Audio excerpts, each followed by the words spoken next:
अस्सलाम वालेकुम।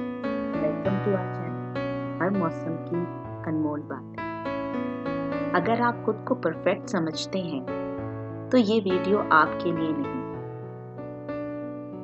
और अगर आप वीडियो को नामुकम्मल छोड़ने का इरादा रखते हैं तो ये आधे रास्ते से लौटने वाली बात है। जैसे नीम हकीम खतरा जान। तो बराए मेहरबानी इस वीडियो को अभी बंद कर दीजिए। शुक्रिया। आज की हमारी इस वीडियो का उन्वान है, जो बोगे वही काटोगे। हम में से बहुत से लोगों ने ये मुहावरा सुना होगा और कई दफा अपनी जिंदगी में कई मौक़ों पर इस्तेमाल भी किया होगा।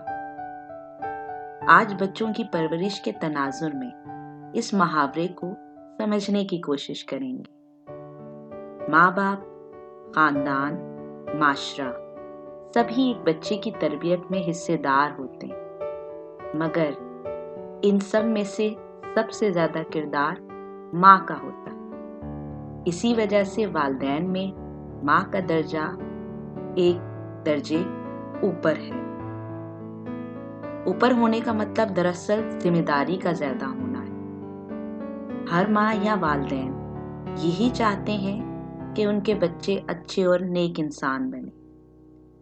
चाहत हमारी अच्छा इंसान बनाने की है, और तरबियत करते हुए अगर हम इस बात को अमली तौर पर ना खुद करें और ना ही बच्चे की तरबियत का इसको हिस्सा बनाएं, तो ये समझ लें कि जो बीज हमने डाला ही नहीं वो कभी फल फूल नहीं सकता। आज अगर हम अपने बच्चों को देखें तो बआसानी दिखाई देगा कि हम जैसे हैं हमारे बच्चे भी वैसे ही हैं। यानी जो हमने अमली तौर पर दिखाया आज उनमें भी वही सब है।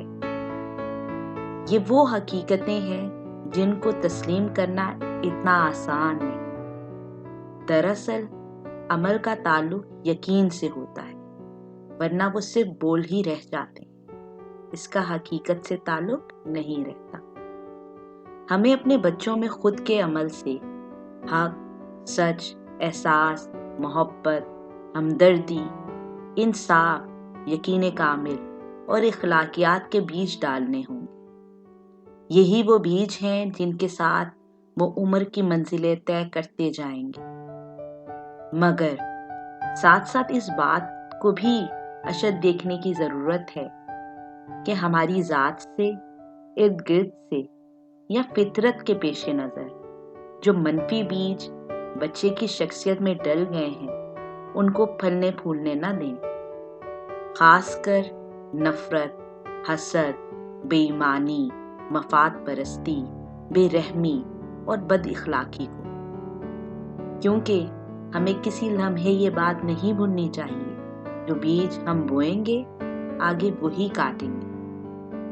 वीडियो देखने का शुक्रिया।